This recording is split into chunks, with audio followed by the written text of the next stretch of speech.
before the material gets too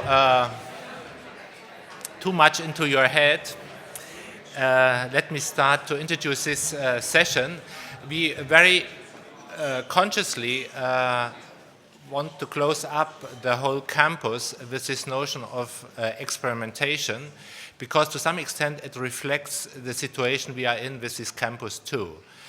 You can look at this campus at what other people call an experimental arrangement. What does that mean? Basically, it's a process which is an open process. So you do not know at the beginning what will be the result of this process. That also means you do not have by any means something like the truth where you have to convince the others about what you already know. So there are not experts and non-experts, but there are people with different knowledge trajectories joining into this campus. And what basically we did is we conceptualized a kind of arrangements. That means we tried to offer constellations in which these trajectories of knowledge meet on a kind of interface in order to restructure these knowledge systems. That is basically what the campus is about. It's that you are bringing in, because of your histories, because of your experiences, different kinds of knowledge sets with you, and the idea is to recompose these knowledges, to deconstruct them partly and reconstruct new ones, and to create new constellations on this basis. So I hope to some extent that was successful and you had some experiences of reconstellations of what you knew already. And since this whole project, not only the campus itself, but the whole project of the Anthropocene is really a project in process, we did not know what will be the outcome and how we go on from here. And this morning, on the basis of the experiences of the different groups, we had a meeting, and our impression was that the development in the groups, the outcome in the projects, was so overwhelming as far as the material is concerned, which was produced there, that we should go on in one way or the other. And so the idea is now, from now on, to some extent, to start a new experimental arrangement, looking at all the texts, the products produced in this time and perhaps in the next weeks, and then look in which way that could be represented in the internet and could be base for future engagements in the theme. So to some extent, the idea or the proposal is to start a new phase of experimental arrangements related to exchanges at the beginning in the internet, and perhaps, let's say, in 2 years' time, we could imagine to have a kind of resetting of what happened here in order to see in which way this coming together, this campus, changed your trajectories and had impulses for new ideas, new developments in what you are doing. So this is the offer we would like to make for the coming weeks, but perhaps also for a larger engagement into this process of the Anthropocene. With this small introductory and self-reflexive part, I would love to give the word to Jürgen. Yeah, I will not make any additions to the introductory remark by Bernd Scherer, other than saying that this has been also an experiment in institutional collaboration. The Haus der Kulturen der Welt and the Max Planck Institute for the History of Science are close. They're both in Berlin, but they're very different institutions. And so our collaboration had an experimental character. And as far as I'm concerned, this was a full success, and a success encouraging to continue this. And so I would like to thank everybody involved here from the Haus der Kulturen der Welt for making this possible. I can assure you one thing: the Max Planck Institute wouldn't have been able to make this complex microcosm of the Anthropocene campus become a reality. You did it, so thank you very much.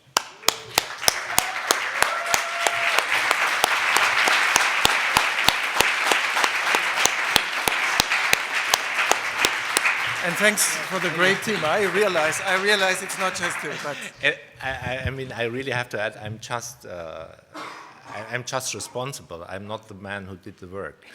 So there are a lot of people, especially Katrin Klingan, we mentioned, who is the curator of the whole project, but also Christoph Rossol, Roman Prinsanik, and the whole group. Perhaps at the end we go through all the people.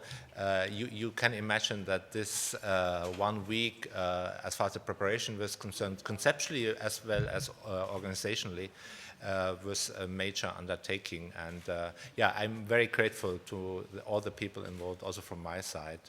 And yeah, thanks also for the wonderful cooperation with the Max Planck. Good. But now back to work, final round. So I have the pleasure of presenting you the 3 people that will be speaking this afternoon. Presenting you, I think by now you know all of them very well.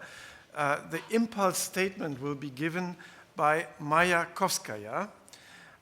She is, among other things, a fire-proven commentator of the Anthropocene campus. But even before that, she has been a political cultural theorist, art critic, art curator, and independent scholar who has published widely on Chinese and Indian arts and culture. Her epistemological investigations address the performative politics of knowledge that conjoin art, political ecology, and the public sphere within the context of ecological crisis and the geopolitics of natural resources, in particular in Asia. I will now present all 3 of them. You will hear them one after the other. The first commentator will be Earl Ellis. He's an associate professor of geography and environmental systems at the University of Maryland in Baltimore County, director of the Laboratory for Anthropogenic Landscape Ecology, and visiting associate professor of landscape architecture at Harvard Graduate School of Design. He studies the ecology of human landscapes at local to global scales to inform sustainable stewardship of the biosphere, using anthromapping, global synthesis of local knowledge, and 3D ecology. Earl, we are looking forward to your comment. And our third commentator, our third speaker, will be Nabil Ahmed.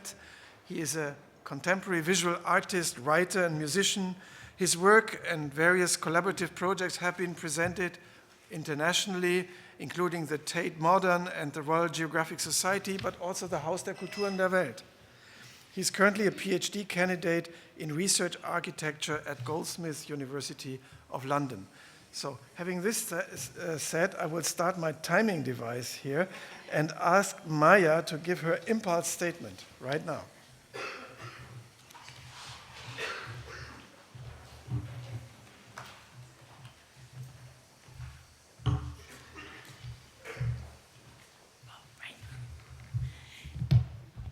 Guys, there's lots of seats in the front. I see a lot of people standing back there, but we have about 10 seats. So please come forward. I had a longer presentation with slides, and then I thought everybody's been through an intensive 10 days and is filled with all kinds of ideas and would probably appreciate brevity. So I'm going to go for a personal record in short. I'm just going to talk about a very simple thing, which is using this concept of experimentation and looking at how we can do things with words to understand the Anthropocene. Basically, I just looked at the concept of experimentation, and I found that within the concept itself is a seeming contradiction. And I just want to explore that contradiction and think about what that gives us as a sort of food for interdisciplinary thought and as a source of productive tension that I think we have made some real strides in learning how to tap and harness in the course of this week, and I hope that we continue to do so. So the etymological roots of experimentation in the Indo-European English variants, in the constellation of experimental, experiment, and such, they are rooted in the idea of experience and experientially derived knowledge. In fact, one of the meanings of experiment originally, which is now arcane, was just experience. So that's very interesting because that points to the need for grounded, situated, empirical research that touches on all of our experimental endeavors. And then when I looked at the pragmatics of the word, which basically just means the context of usage that help define the meaning over time within communities of speakers, it was interesting to see where points overlapped and diverged. And some of those contexts, obviously everyday life, we can all think about times in our personal development when we experimented with various forms of self-expression or other kinds of things. I leave that to you to think about. But in terms of also artistic and scientific experimentation, we can really see the divergence in this bifurcated concept go into the two different directions. So I'm looking at those divergences and try to think about what kind of food for thought that can give us. I think we experiment in order to understand the world, but also in order to make the world and to make ourselves. Experimentation in the sciences, let me just run down a couple things that I think fall into that category. Experimentation across the sciences, although very diverse, tends to be rational, replicable. It's a methodical process, as well as a methodological process, that typically takes place within framed conventions that are established within a discipline for investigating or for approaching knowledge, testing, manipulating, narrowing, eliminating factors or variables, and often within highly controlled contexts, and often with the goal of enhancing our predictions. Now, if we look at experimentation in artistic and often in the human sciences, we get a really different way of thinking about it. Experimentation and the experimental is something that's unique and not replicable, a form of innovation, not necessarily based on accepted forms of rationality at all, attempts to create something new by breaking the rules, subverting established conventions, to produce conditions and outcomes, products and processes that are beyond what we perhaps can rationally know or what we at least know now. And most of all, I think at the core of all kinds of the sort of creative, artistic notion of experimentation is the idea that we will produce something that's unpredictable. So you can see how there's a real divergence in the very criteria that define what it means to do experimental work, or to make an experiment, or for something to be experimental. So is the solution to this that we pick one or the other and say, well, that one's just wrong and this is the right one? Of course not. I think one of the things that that has brought us here in the first place and has developed over the course of these amazing discussions that have happened across the sciences and the arts and the humanities and all different kinds of disciplines is that we need to bring these discourses together and to really have them substantively talk to each other. And although, in the course of discussions, sometimes there have been moments of breakdown where it seems like the very chaos in our concepts and the very sort of differences in them makes it impossible for us to speak to each other, or makes our communication divide too great to cross, or the disciplinary boundaries too rigid to permeate, or makes us think maybe our worlds and our words are incommensurable. Actually, I think we've all, through this conversation, shown and instantiated the ways in which that's not true. And that by working back and forth between these tensions, we can actually come to something greater. So I think that looking at the chaos and order, that dynamic that goes between these two conceptions of the experimental and experimentation, is a sort of a site or an interstitial space that can be the point of incredibly productive tension. I had a whole thing about frequent binaries and dichotomies and dualities that often inhabit our attempts to link the experimental with the theoretical.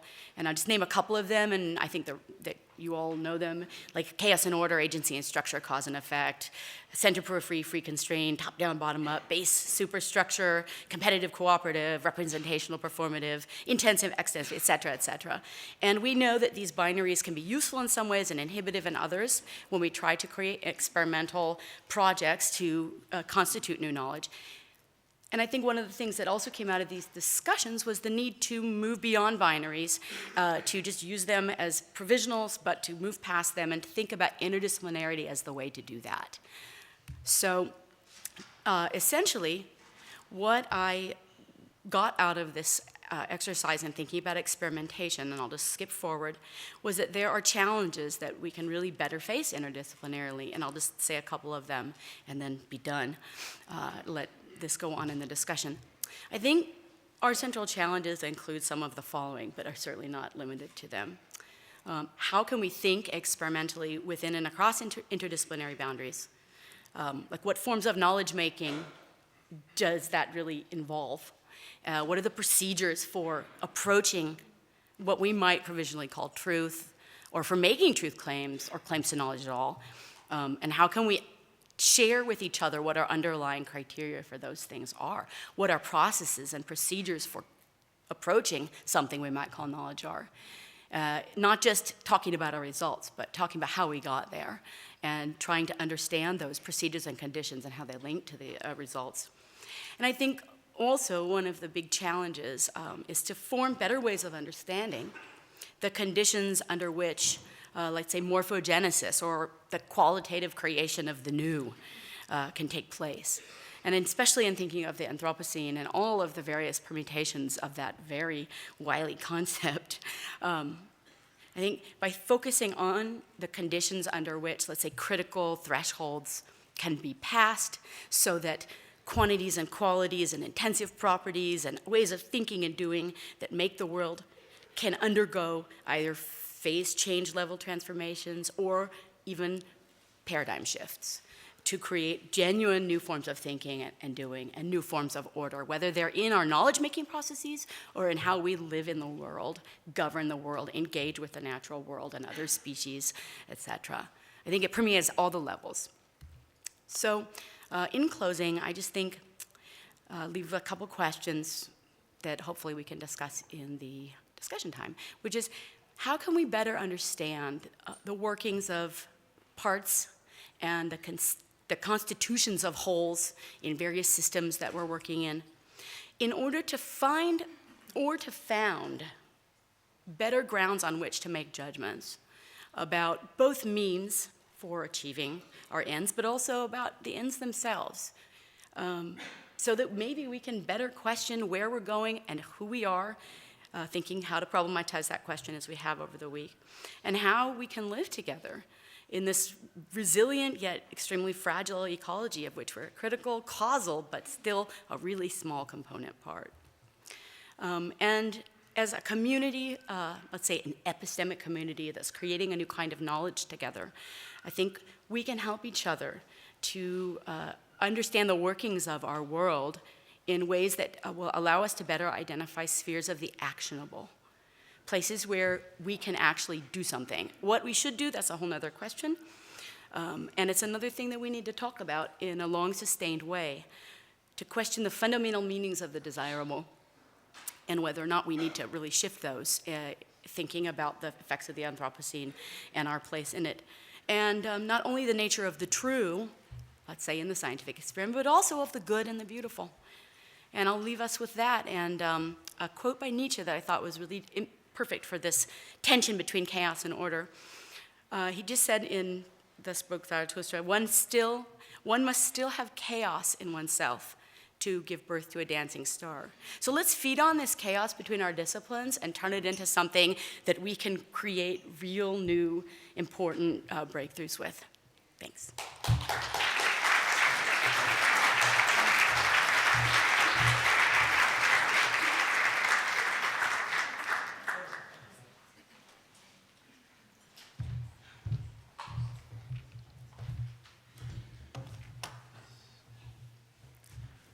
I am going to give you one more PowerPoint presentation. I know you haven't had enough.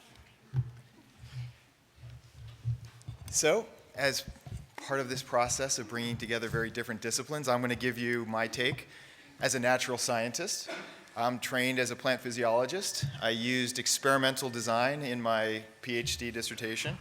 And when I consider an experiment, and I consider it very differently, I think, than the broader conception that is definitely at home here across all these very different disciplines, as maybe something very specific and technical that you choose between different technical options when you're trying to conduct your work on an everyday basis. But knowing that here I would not be able to go with such a simple definition, what kind of experiment should we all be doing? I thought I'd better look up the definition in a broader sense. Is there any common definition? So I just looked up the definition of experimentation in the dictionary, and I got a very simple definition here, a procedure used to resolve an uncertainty. And one example might be, if I accidentally drop this off the table, I don't know what will happen. Or do I? Well, the bottom line is, if I did the experiment, you do know what would happen, don't you? And that's the purpose of doing experiments, to find out what will happen. And it's also the purpose of not experimenting anymore. Do I need to break that glass for you to know what will happen? No. Through experiment, I can know. So this idea, I have to have a hypothesis. Right now, I have a hypothesis that if I push that off the table, it will break. It will certainly break. Okay, and if I tested it, we would find out. But I think we almost don't need to. So with the Anthropocene project, so when I was asked to talk about experimentation, when I was asked to talk about experimentation, I thought, and I immediately naturally said, what a wonderful experiment the Anthropocene project has been. I've learned a great deal from these spontaneous interactions, unanticipated results, etc. But is there actually a hypothesis that's being tested here? And so I went back to the most reliable source of information on the Anthropocene project, the front page of the website, and in fact, there is a hypothesis to be tested here. Excellent. So, this is the hypothesis. Our notion, first of all, probably exploring that question already. Our notion of nature is out of date. First of all, there is no our, right? We've already learned that, I think, very clearly. There's no notion. There's notions. Okay, well, we've taken this apart already. Deconstructing the hypothesis already. And then, have we confirmed or denied this hypothesis? Do we know? Now, through this experiment, is our concept of nature out of date? All right, we're going to take a vote now. Since I don't know if there's any other specific test at the end to determine whether our experiment has taught us something. All right, how many people will raise their hands now to say our notion of nature is out of date? Raise your hand if you think so. I'm just asking a question, doing another little experiment. Okay, how many people say no, it is not? Okay, a smaller group. And how many people say we have no idea yet? People probably raising their hand twice there. Still a great experiment, okay?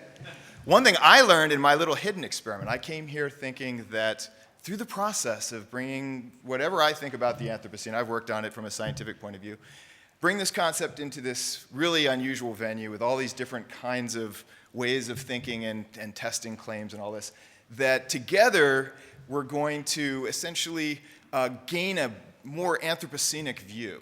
And everyone has their own anthropocenic view. That's rule number one, right? There's no our view. There's so many different views in this room still, right? That hasn't changed much. I think there's maybe more views of nature now than there were when we started. But one of my questions was, would this process bring a more geologic type of thinking into this group of people? And my point of view is that the only really specific thing about the Anthropocene concept that's different than, say, global change, it's just a geologic part, right? What do geologists bring to this game? Well, changing the earth in some kind of way that's permanent, got that. And the other one is time, thinking deeper in time, right? Thinking about big time. And I have to say, so if I bring up this concept that humans are going to embrace this concept and change, I have not seen this. And so I just asked this question, and maybe another hypothesis, maybe it's actually the underlying hypothesis of the whole activity. Is our notion of humanity out of date? And from my point of view, I see a very obsolete view of humanity here among us. And I have spent a lot of time trying to think geologically about humans, and I would say I still am a bit out of date as well. So it hasn't finished this off. Anyway, again, the outcome of an experiment, I think, needs some kind of process of resolution.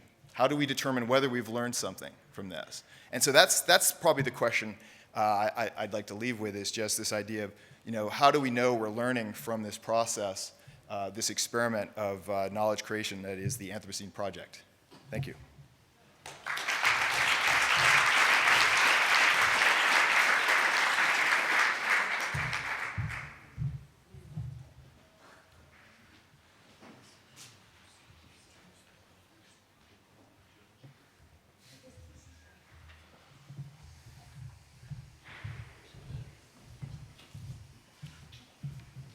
Hi, everybody. I thought rather than sort of trying to summarize what we've been doing, that I sort of speak more about excess that goes with experimentation.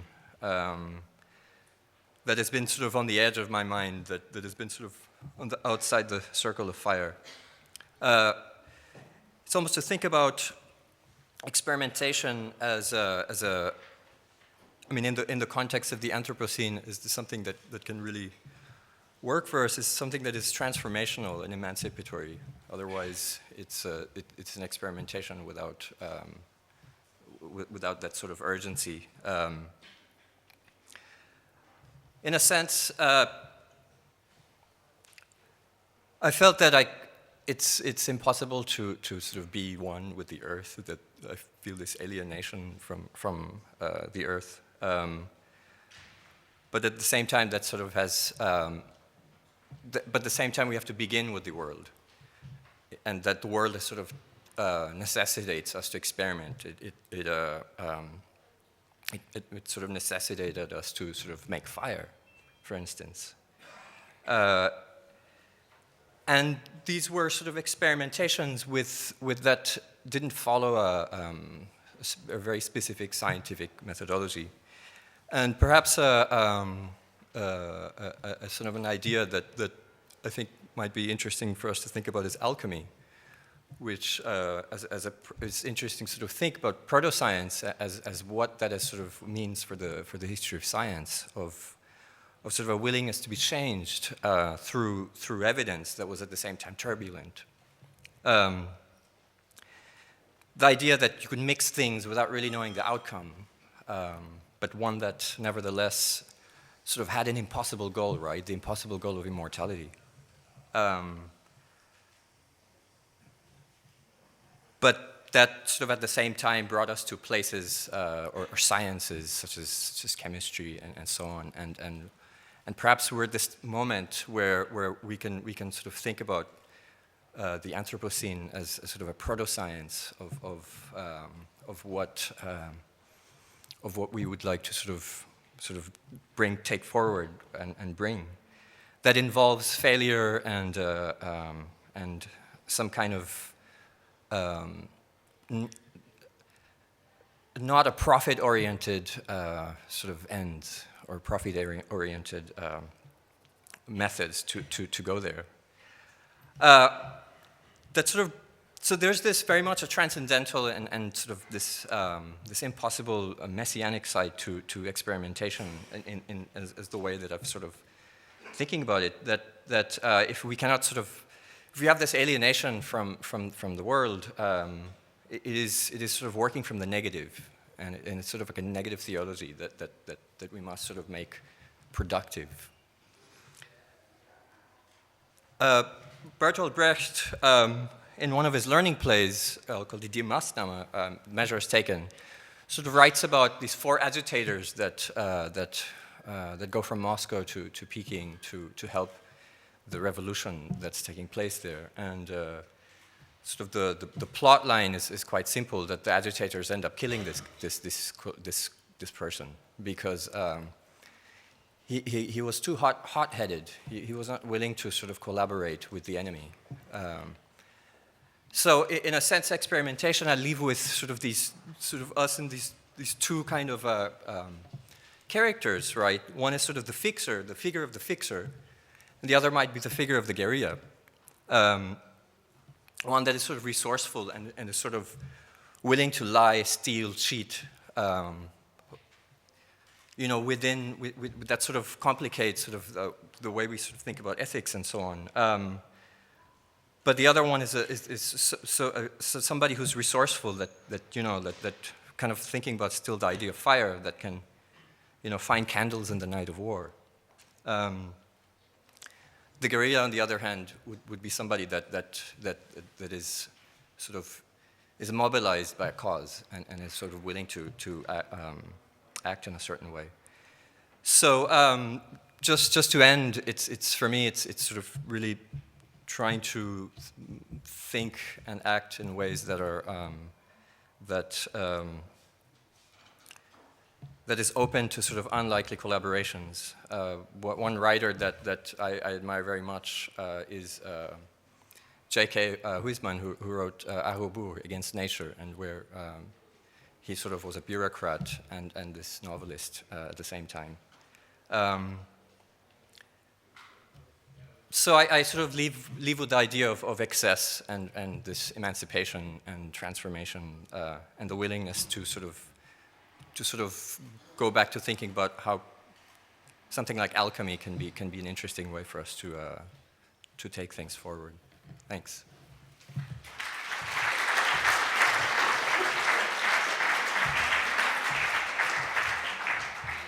So thank you for your thoughtful comments. Please come all up here so that we can have a joint discussion. You were all extremely precise in your time, and this is all the more surprising as we are talking about geological timescales, and the error, the time error that you made on geological time is almost non-existent. This is just a marvelous thing. While you're all coming up, I would like to pose you a question, if I may, because you all triggered the following thought in me, that and in particular, your final word, that to consider not so much here the campus, but the Anthropocene as a whole, as an experiment. But I think we have two perspectives on it. One is a more descriptive approach, and that descriptive approach has been launched by the natural scientists, in particular by the geologists, who are describing this geological era as influenced by human planetary scale intervention as the Anthropocene. From all I remember from the original description, this is not about knowledge production. This is about human intervention. So this is not an experiment. This is tinkering with the world, tinkering with our world. And I think what the Anthropocene project here, the campus, is about to do is to go one small step, one little step from the tinkering into the experimental mode, where knowledge production is an essential component of the experiment we are doing with our planet. So taking the Anthropocene from a descriptive into a normative category. This is just one thought that occurred to me. I now open the floor for discussion. Also from you. Maya, come. Just a thought on that, actually, because that is a beautiful way of framing a particular case in which what I was talking about and bringing the two senses of experimentation together into a creative fusion. We often talk about a normative empirical dichotomy between the is and the ought, and it's very common throughout all the disciplines. But in fact, when we look at the way in which how we describe what is in fact, when the description is in fact actually a prescription, that it's never neutral, and that the ways in which we describe the so-called empirical world are always embedded with relationships of power, particular ways of thinking one way over another. And so our words are never simply labels that represent or refer to a world outside of us. Even the words of scientists engaging in very controlled experiments, like what Earl so beautifully described. Actually, the scientists, I think, are engaging in a project that is as political and as revolutionary in some ways as what Nabil was discussing, with a sort of alchemist, guerrilla, knowledge maker. It's just that the languages that we use and the procedures that we use and the ways we talk about it are very different. What I don't mean by that is that scientific knowledge is simply a proposition, and that there isn't, evidence accrued by a large community of people that can have consensus. What I just mean is that we don't actually have this radical divide between the two, and that ways of describing the empirical world are also always caught up with normative ways of prescribing what kind of world we are making. So. Thank you. You can summarize that with saying that the sciences and the scientists were part of the project which led to the Anthropocene. They were agents in the whole process. So we have given you enough time to react.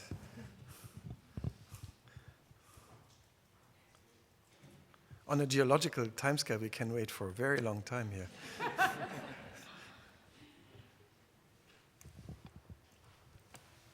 Earl, Nabil, there is a question? Yeah.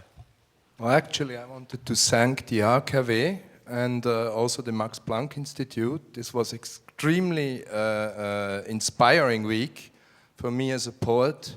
Unexpected, it really opened my mind, and I must say, for me, it's a césure.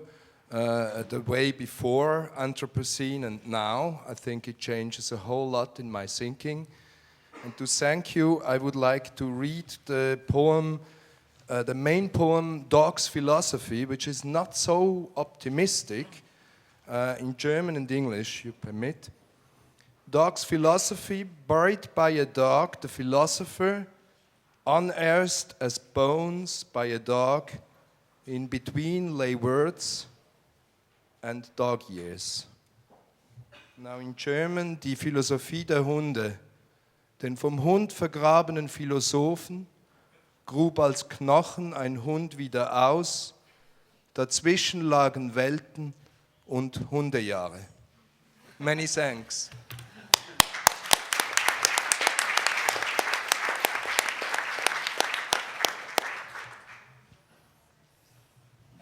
A lot of ways of expressions, so you are invited to articulate what you want to say in your words and ways.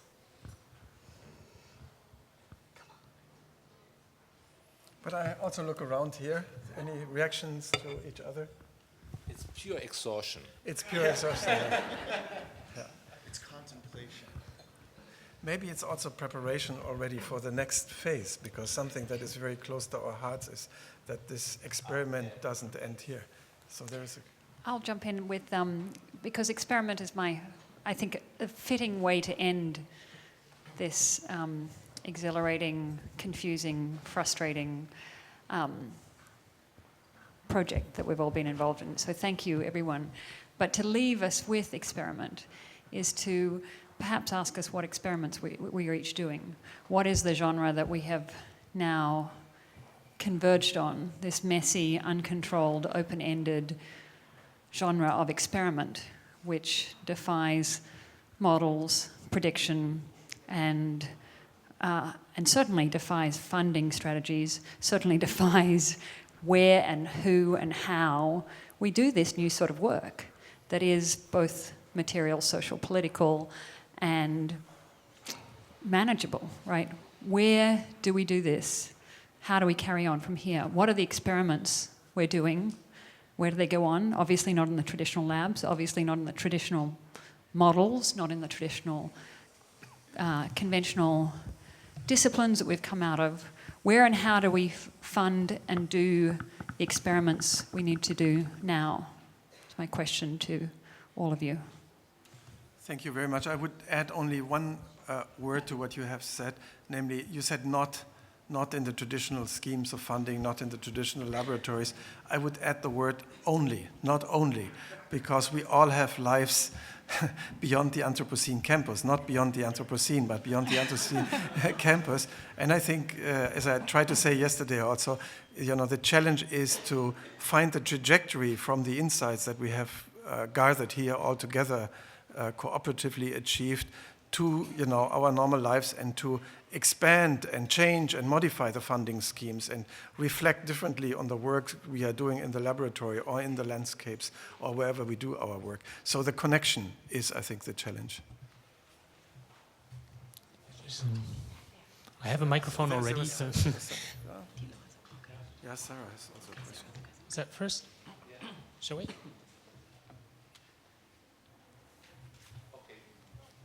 Right. So yeah, I have the feeling so much has already been said, like not just now, but over the course of that whole week. That it's actually difficult to like ask a new clever question and point to something really new. I'd like to thank all of you for that great experiment here. I have the feeling that it now takes some time, and I guess that's the same with the science as well, to actually process all the data that has been gathered. And then I think everyone will have a different notion of how successful that experiment was. And I think we have a strong normative drive in our way of conceiving that, and it's sort of compass where we think the world should be headed. But I think it's worthwhile to keep in mind how the success of an experiment in this world will always be a question of from which perspective you look at it. And the same with the sustainability discussions. There are always trade-offs involved. Where do you start? What are the priorities? Do you care about nature protection, social equity, and so forth? And I don't think that a success of an experiment can actually be defined by the experimentator. I think there'll be different outcomes towards diverging directions, and I think we always have to sort of keep in mind these politics and difficult evaluations of the experiments we're carrying out. Thank you very much. I will immediately give the word to Sarah. Thanks. I think this actually directly connects to that comment. I really appreciate and find interesting, the general call for an experimental mode of politics and mode of knowledge production. But at the same time, I think it's important to me to keep in mind that in so many ways, the conundrum and problem in which we find ourselves is in large part the result of an economic system that is relentlessly and ruthlessly experimental. And to ask who has the privilege to experiment and on what and on whom and who bears the risk of that experimentation, because there is always a risk that an experiment will fail, or that there is always the question of trade-offs and who gets to calculate those trade-offs. And so I don't want to put this out there to reject the idea of experimentation, but to really ask what kind of experiments are we doing and what are the ethical questions that those raise, and perhaps we need new conversations about asking those. One just polemic answer to what you just said from my part would be, maybe the Anthropocene should legitimize us to do experiments to those privileged experimenters too. Just to add to that, I think actually one of the things that we're doing here is that insofar as the people who make scientific and political and cultural, social, economic discourse are part of the people who make those structures of power and authority as well, that would be us, that by bringing ourselves together and subjecting ourselves to pretty ruthless criticism across disciplinary lines, that we are putting ourselves in that position to be open to that radical critique and to thinking through what the politics of our knowledge positions actually are. So I think this is a first step towards that, and definitely not the last, but I hope that it will point in that direction.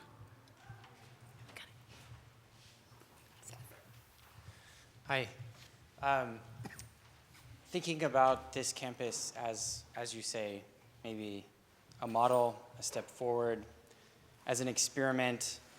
We've talked a lot about how this is maybe an important model for how things could work, how interdisciplinary knowledge can be shared. I think all of us have been tremendously excited by this model and by this experience and by this experiment.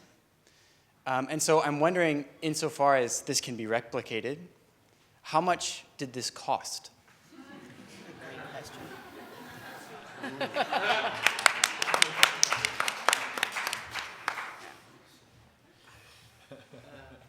Mike. Okay.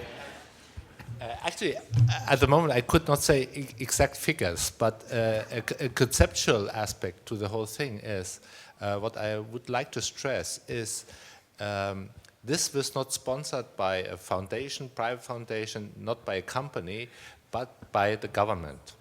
The whole money comes from the government, and the people who decided on the money in the parliament explicitly said this is money for a project which has an open process.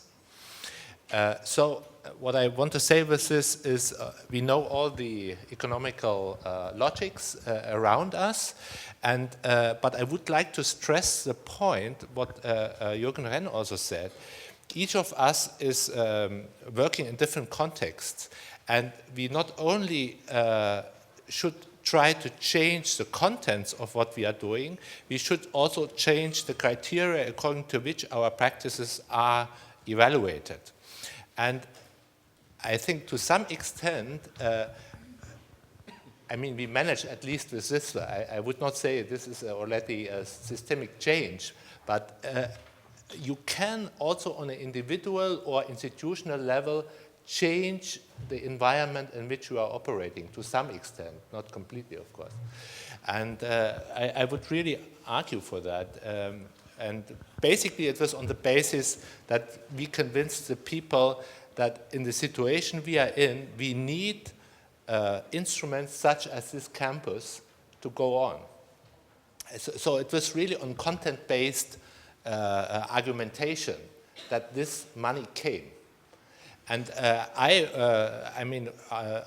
I'm also arguing in the political field that it's really also a state responsibility to provide this money, because it's the only way, at least let's say in countries like Germany, to be to some extent independent. Let me add one word, because we have learned to consider things in context. So your question is not just about this one event. It must be also about the institutions behind this event. And so the Haus der Kultur in der Welt is a site of experimental culture and of experimental bridge building between culture, the society, other forms of knowledge production. The very existence of such an institution enables the kind of experiments that we are talking about. To some degree, the same is true for the Max Planck Society. It's an association of private law, so it's not a state-bound institutions, yet it is publicly funded to 99%.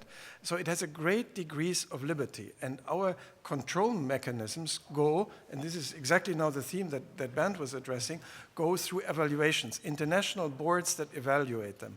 So as members of the society, and there are several people from the society involved here on all levels, you know, from the collaborators, directors, Paul Crutzen from the Max Planck Society gave us the word Anthropocene, to members of those evaluating boards.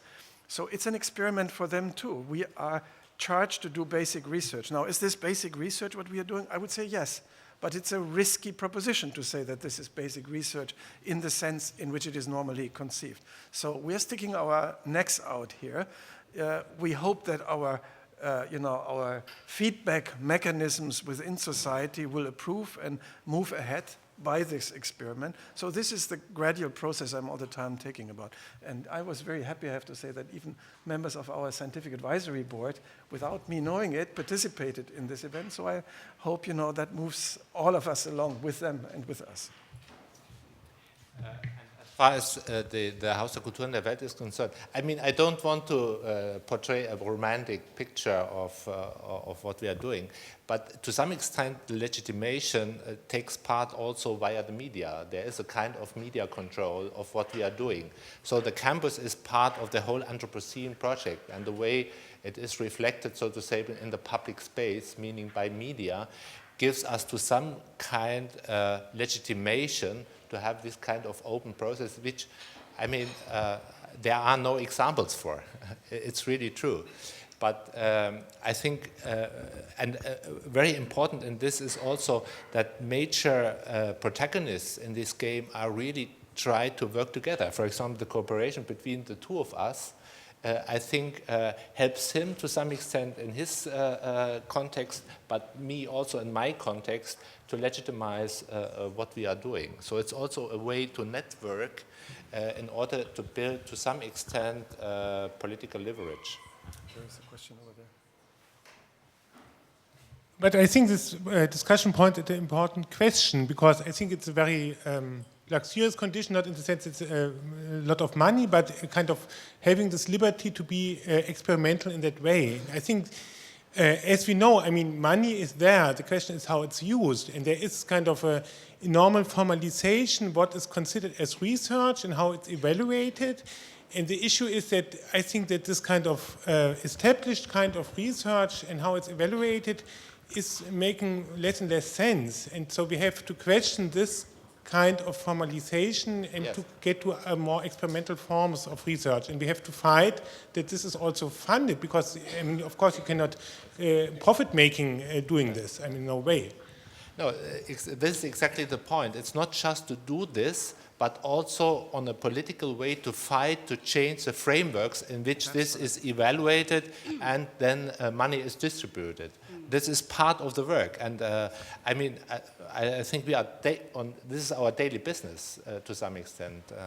You have to convince the decision makers that we need this kind of models. I could say really quickly that in the United States, I don't think we have any public institutions that could do this. And I say that also having talked to folks at the Smithsonian who know that they are also in awe of what Germany's been able to produce with their governmental resources. Just one other thought. One of the things we've talked about a lot is the creation of a new epistemic community, a community of knowledge. But if you look historically there are many different kinds of ideas that get thrown out there, and many of them just disappear into the void. They never get extended beyond the small group of people who are let's say, embodying them.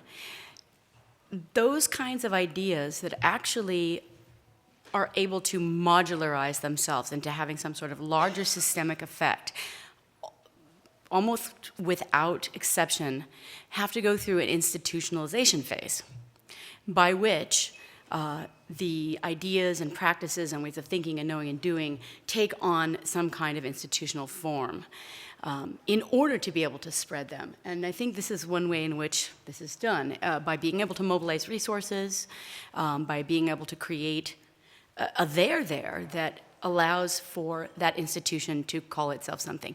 But there's also an inherent risk at that stage of organizational formation that I think would be good for us to think about as we are engaging in this process of going from disparate ideas to coming together in some kind of a more sustained conversation.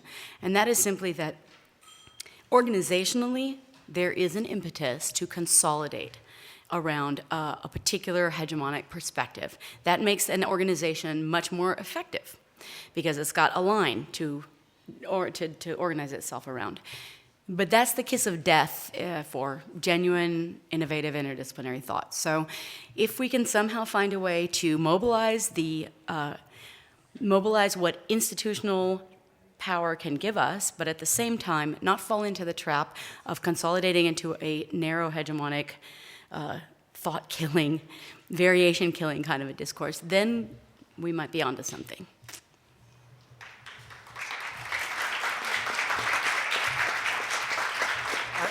I want to say two things to this. One is I think that process has already begun, because I could see many groups forming quite independently from the two hegemonic institutions that were,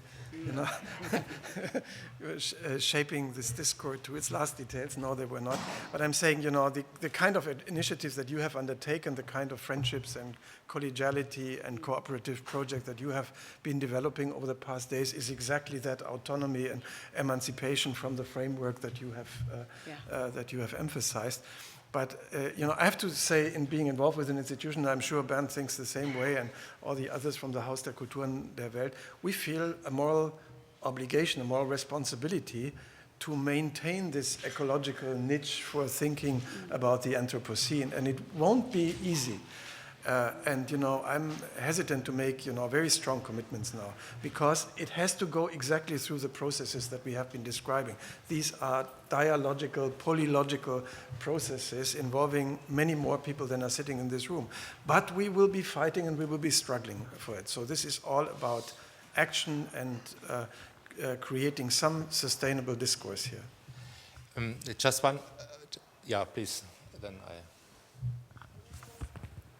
I don't know if it already got mentioned that it would be very nice also to take feedback from all the participants of this Anthropocene campus so that whatever activities are planned in the future can, have time to reflect on, because obviously all opinions, there's a lot to process, and it would be great also on an infrastructure level if there would be water filters installed at the Hakaway so that we can use less plastic bottles.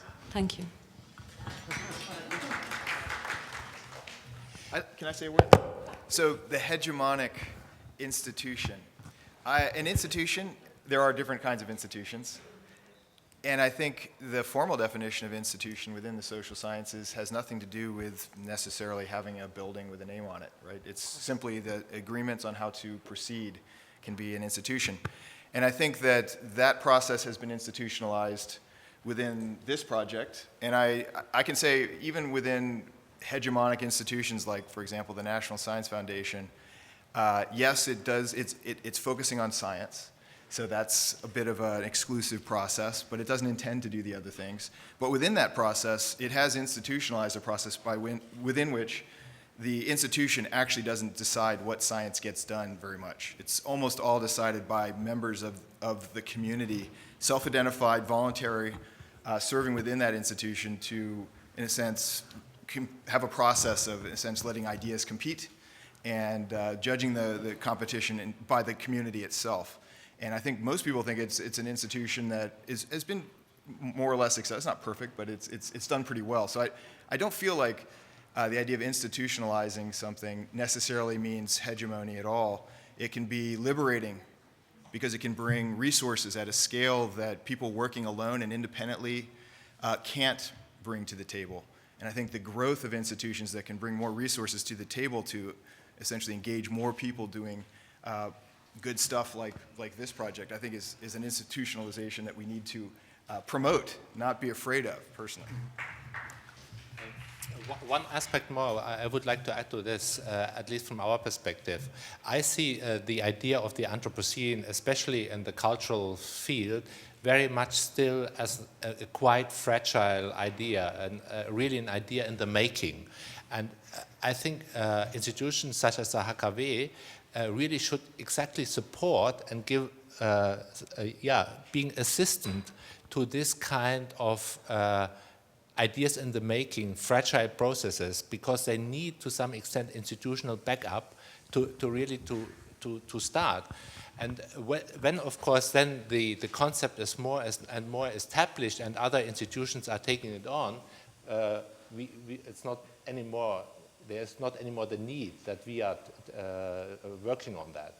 So I see us, at least, in this role of especially being institutionally supportive in this kind of fragile forming of ideas. We are not anymore interested when the concept is established, really. It's not our... Just to, I think there's also two levels. One is that the two institutions that have been so supportive of the campus and sort of the projects are again, being supportive, but at the same time, there's also the idea of institutionalizing something like the Anthropocene, that it needs to somehow maintain autonomy or maintain. If everything's so it doesn't get itself sort of formalized, I suppose, that it's not sort of owned by anybody, right? Like that it must speak to an emancipatory politics. That otherwise it's. I mean, this is what we saw with sort of professional when this move between sort of permanent revolution and sort of constitutionalism, right? That when something is sort of formalized. Like, what do we stand to lose and gain? But given that we have sort of working with, something like the German state or institutions, like, and sort of our own selves, like how we need to find a way to just keep the tension right in mind. Wait a minute, there was somebody waiting in the back for some time, and I want to give that voice now to them. Hi, I just wanted to say something which is kind of arguing against what you're just saying there, more in line with Earl, that I feel in a way with the German institutions, the multitude of them that have been collaborating for this project, that in a way there's an unfortunate sort of global responsibility that falls on you guys. I hail from a country which is on its own end of extreme climate denialism. None of the national institutions there, cultural or museum, whatever, can touch anything to do with climate change, let alone Anthropocene. So, and I know from what you're saying about the Smithsonian in America, it's the same situation. So I think as long as Germany has this incredible support and collaboration between institutions, I'd really like to see you guys keep going with it, because there's a lot of other countries which would, you know, it's just not going to happen that we're going to be able to have these sort of projects have any type of leverage from where we come from. So please keep going.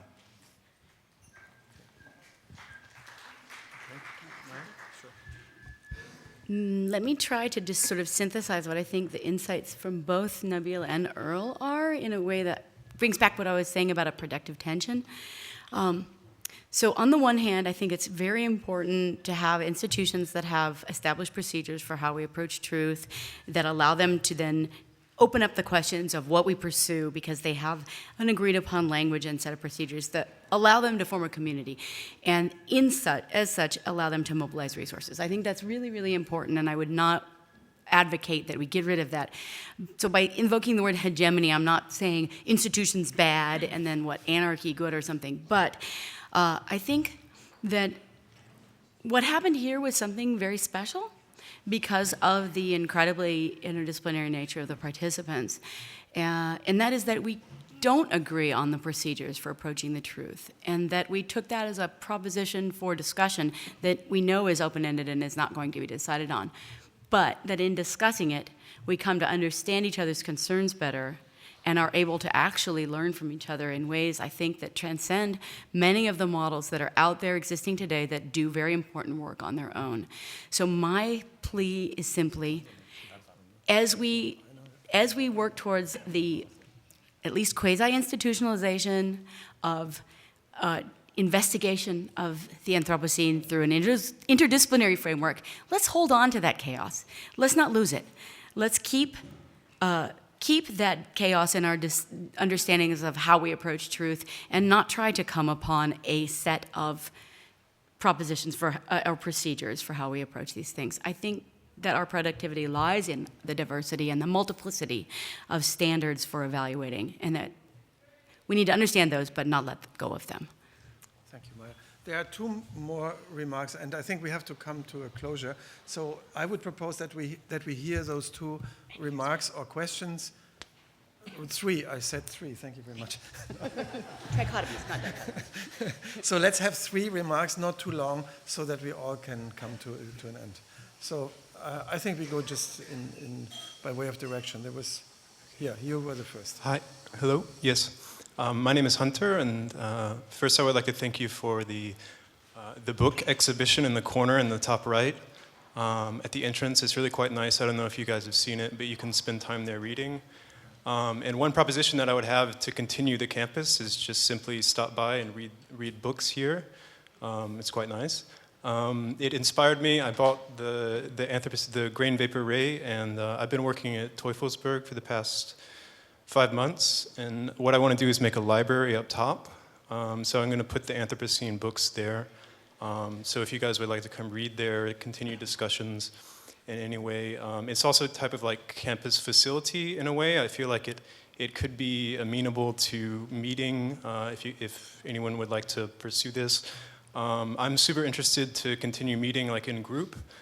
Even simply meeting by the book corner would be quite nice. And yeah, I have one experiment that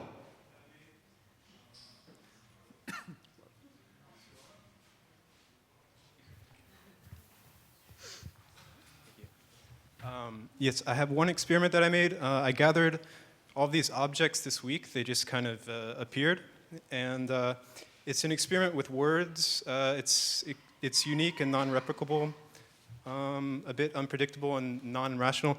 The idea is that you just, you can open the book and a certain word arrives, and the way that it has arrived is very complicated. So you find yourself in a unique situation standing there, and there's a word, maybe it's a word for you or a word for other people, and if you like, you can also write down, it's just an experiment.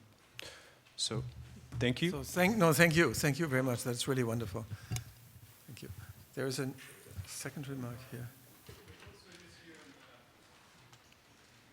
Okay. As a practitioner, I see the Anthropocene as the challenge to live experimentally, and I think that is something that we all need to take away from this when we leave, in a sense, to ask what's not been working with the problems that we've been trying to solve around these issues in our lives, and maybe how can we think differently, maybe from some of the things that we've encountered here, to solve these problems in a different way. And I think that the way this project happened is really the power of the non-rational and the ability to believe the impossible, which in a sense is a bit of a challenge of these times. We have to be able to believe the impossible, in a sense, because that is what experimental thought is all about. And whether your experiment proves that it's true or not, at the end of the day, I think one of the problems through this whole thing has been that dividing line between knowledge and belief. And sometimes, and I think this is what artists do, you have to experiment with fiction for a very long time. And sometimes you're lucky it's true, and sometimes you're lucky and it's not. But you cannot achieve anything beyond that which you know if you don't believe the impossible. I'm just going to make one quick remark. That you touched a point. So the idea that we must seriously consider what is wrong. And I agree, we must. Yeah. But there's also what we should consider is what is right or what is good. And one interesting project that has just emerged that I think you'll be seeing more about in the next year or two is called Anthropocene Bright Spots. And it's the idea of, maybe somewhat inspired by Marshall McLuhan, who said the future is already here. It's just not widely distributed yet. That the seeds of a good Anthropocene are here, somewhere. And identifying them, these are the kinds of solutions and better ways of living that can scale to the globe, right? Because that's our big problem, right? Is there's not just a few of us, there's so many of us and so much power that we have the scalability. Anyway, just wanted to put that out there. Think about those things too. Think if there's anything that you've seen that really could scale, it could last for geologic time, it could scale up and be something that we could all do. Anthropocene Bright Spots, just think about it. It's really great. To the last moment of this campus, new ideas come up, and this is really very encouraging. There's one, Heather. I just wanted to say one quick thing in response to this provocation to think about the fact that the Anthropocene is a fragile concept, and what in part things like this are doing are instantiating a particular kind of institutional framework around the concept. And then to make the challenge that perhaps, and I understand that there's funding issues and other kinds of legitimacy issues with potentially doing this, but potentially to challenge ourselves to maybe think less in terms of the Anthropocene and in terms of the Capitalocene, and how that would change public discourse if a 2-year project were called the Capitalocene.